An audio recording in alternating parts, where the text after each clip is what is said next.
હાય, કેમ છો? જયા વિથ લાઈફમાં તમારું બધાનું સ્વાગત છે. અને હું ઘરેથી એકદમ જલ્દીમાં નીકળી ગઈ એટલે મારાથી આ પેલો શૂટ ન થઈ શક્યું. અને હું અહીંયા ભવનાથ શિવરાત્રિના મેળામાં જવા માટે હું અહીંયા પહોંચી ગઈ છું. કેમ કે અમારી બાજુમાંથી 2-3 જણા જતા હતા એટલે મેં પણ એનો હથવારો કરી લીધો અને હું પણ સવારમાં વહેલી એને ભેગી નીકળી ગઈ.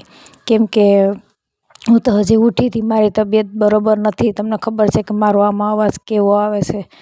એટલે હું મોડી ઉઠી હતી, મેં નાસ્તો કે કાંઈ નહોતું બનાવ્યું અને એ લોકો બસ નીકળ્યા અને મને કીધું કે તમારે આવું, તો હું પણ તૈયાર થઈ ગઈ. મેં કીધું હા, મારે આવું. આ વખતે મેં મેળામાં હું ગઈ જ નથી એટલે મારે પણ આવવું છે. તો હું પણ અત્યારે મેળામાં પહોંચી ગઈ છું. મેં ખાલી નાસ્તો જ કર્યો, નાસ્તો કરી અને ફટાફટ તૈયાર થઈને નીકળી ગઈ. મેં એ શૂટ નથી કર્યું. તો અત્યારે અમે ભવનાથ તરફ આગળ વધી રહ્યા છે. કેમ કે ત્યાં બસ કે ગાડી કે કંઈ જવા નથી દેતા. ઠેઠ ભવનાથનો પહેલો ગેટ આવે છે તે સાઈડ જ ગાડી ને બસ ને રિક્ષા ને બધું અહીંયા જ રોકી દે છે અને પછી હાલીને જવાનું હોય છે. તો હાલવાનું ઘણું બધું હતું, કેટલું બધું, લગભગ 7-8 કિલોમીટર જવું છે હાલવાનું. તો એટલું હાલીને જવાનું અને પાછું આવીએ ત્યારે પણ એટલું જ હાલીને આવવાનું. તો અમે અત્યારે હાલીને જઈએ છીએ અને પબ્લિક પણ ઘણી બધી છે. અમે તો રાતે જ જાય મેળામાં, દિવસના ના જાય. પણ એમાં એવું છે કે મેળો અને લગ્ન બધું ભેગું હતું એટલે માણસોના, એટલે મેળા કરીએ કે લગ્ન કરીએ, શું કરીએ. તો આજે ફ્રી થયા. આજે શિવરાત્રિ છે. હું કોઈ દિવસ શિવરાત્રિને દિવસે મેળો કરવા હું ગઈ જ નથી. અમે અગાઉ જઈ આવીએ છીએ. આ મારી જિંદગીનો પહેલો રેકોર્ડ છે કે હું શિવરાત્રિને દિવસે હું મેળામાં આવી. તો આજે આવી હતી તો હું બહુ ખુશ છું. કેમ કે મારે ભગવાનના દર્શન પણ આજે થઈ ગયા છે અને મજા આવે. એમ કે સવાર હોય, અમે મેળો તો જો કે રાતે જ હોય જોવાનું બધું, પણ આજે રાતે તો બધું પૂરું થવાનું હોય. કેમ કે 12 વાગે રવાડી નીકળી જાય એટલે બધું પૂરું થઈ જાય. તો અમારે રાત તો ત્યારે અમારે 12 વાગ્યા સુધી તો અમે ત્યારે પહોંચાય જ નહીં. એટલા માટે અમે સવારે નીકળી ગયા હતા અને અહીં પહોંચી ગયા. અને મંદિરમાં પણ એટલી બધી ભીડ છે કે તમે વાત ન પૂછો. છતાં પણ અમને ભગવાનના દર્શન થઈ ગયા છે. તો એ સારું કહેવાય કે એટલી ભીડમાં પણ દર્શન થાય. બાકી ન થાય. બારોબારથી બિચારા ઘણા તો દર્શન કરીને નીકળી જતા હતા અને અમે તો થેટર અંદર મંદિર સુધી ગયા અને મેં થોડુંક આ શૂટ પણ લીધું એમાં. તો તમે પણ જોઈ શકો છો કે કેટલી બધી ભીડ છે. આમાં ઘણી બધી ભીડ છે. હાલવાની પણ જગ્યા નથી, એટલી ભીડ છે.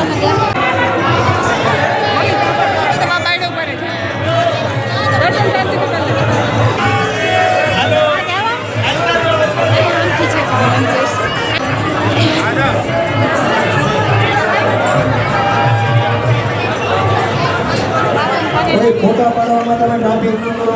લાગો પોલીસ મિત્રો લાગી દે, પૈસા દે, હું પગે લાગી તો બધાને બહાર કાઢો ત્યાંથી.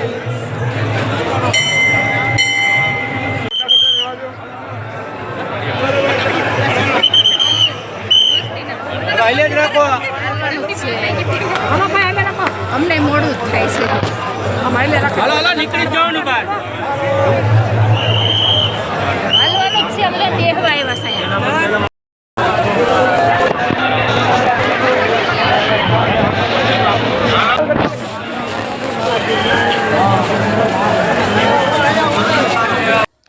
તો અમે અત્યારે અખાડામાં આવી ગયા છે. જે સાધુના અખાડા હોય છે એમાં અમે આવી ગયા છે. અને મેં પણ થોડુંક બધા સાધુનો સીન લીધો છે. પણ મેં તો બીતે લીધો છે. કદાચ કોઈ એવું કહે તો કે અહીંયા શૂટ કરવાનું નથી, બંધ કરો, તો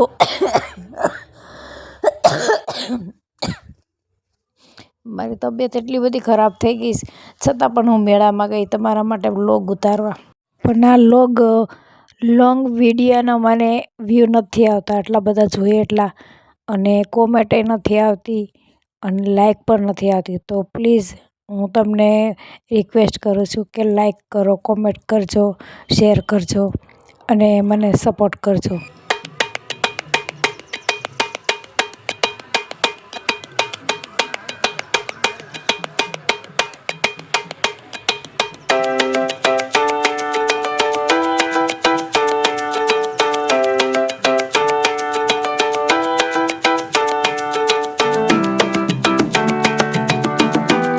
અત્યારે અમે જાય છે કિન્નર અખાડામાં. કિન્નર અખાડો અને પેલા સાધુ સંતનો અખાડો બે અલગ અલગ છે. અને અહીંયા કિન્નરનો અખાડો છે. જો કે આ ઘણા બધા કિન્નરો હતા આગળ, પણ અમે ત્યાં નથી ગયા. અમે એક જ કિન્નરની પાસે ગયા હતા, કેમ કે બહુ એકદમ ગીર્દી હતી, જવાય એમ જ નહોતું. એકદમ એટલી ટ્રાફિક હતી ને ધક્કામુક્કી વધારે હતી, એટલે અમે ત્યાં નથી ગયા. અને અમે આ કિન્નર આ માતાજીની ત્યાં જઈ અને મેં આશીર્વાદ લીધા અને આશીર્વાદ આપ્યા અમને. તો આથી પછી અમે પાછા નીકળી ગયા હતા, અમે આગળ ગયા નથી. અને થોડે ખાયલા તો આ મંકીવાળા બાબા બેઠા હતા અહીંયા. એની પાસે નાનું એવું વાંદરું છે, બહુ મસ્તી કરતું હતું. તો મેં એનો પણ થોડોક અમે સીન લઈ લીધો. અને અમે હવે જાય છે જમવા માટે, કેમ કે અહીંયા મેળામાં આવ્યા ને ભગવાનની પ્રસાદી ન લઈએ તો ન જ ચાલે ને. તો ભગવાનની પ્રસાદી તો લેવી જ પડે. તો જમવામાં પણ એટલું બધું સરસ હતું કે આપણે ક્યાંય લગ્નમાં પણ આવું ન હોય એવું હોય, આટલા માણસનું જમવાનું બનાવવું એટલે. તો અમે અહીંથી પ્રસાદી લીધી અને હવે અમે આગળ નીકળી ગયા છે ઘરે જવા માટે. તો હવે હાલીને પણ થાકી ગયા છે. અને હું અને આ બની, મારી બાજુમાં છોકરી છે તે, અમે બંને બહુ આગળ હાલી રાખ્યા હતા. અમારે ચાલવાની સ્પીડ બહુ હતી એટલે અમે આગળ નીકળી ગયા છે.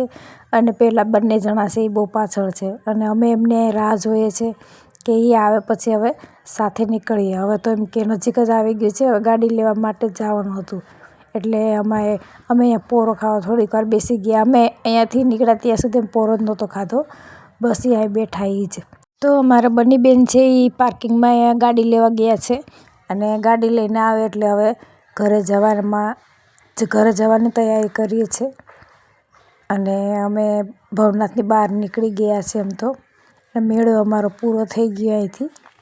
તો તમને આ મારો બ્લોગ કેવો લાગ્યો છે તો મને કહેજો, કોમેન્ટ કરજો, લાઈક કરજો, શેર કરજો. અને નવા હોય તો મારી ચેનલને સબસ્ક્રાઈબ કરજો અને સપોર્ટ કરજો. તો મળીએ પછી આવા કંઈક નવા વિડીયો હશે તો હું લોંગ વિડીયો ઉતારીશ. બાકી હું શોર્ટ વિડીયો તો ઉતારું જ છું. તો બોલો બધા હર હર મહાદેવ, હર હર મહાદેવ, હર હર મહાદેવ.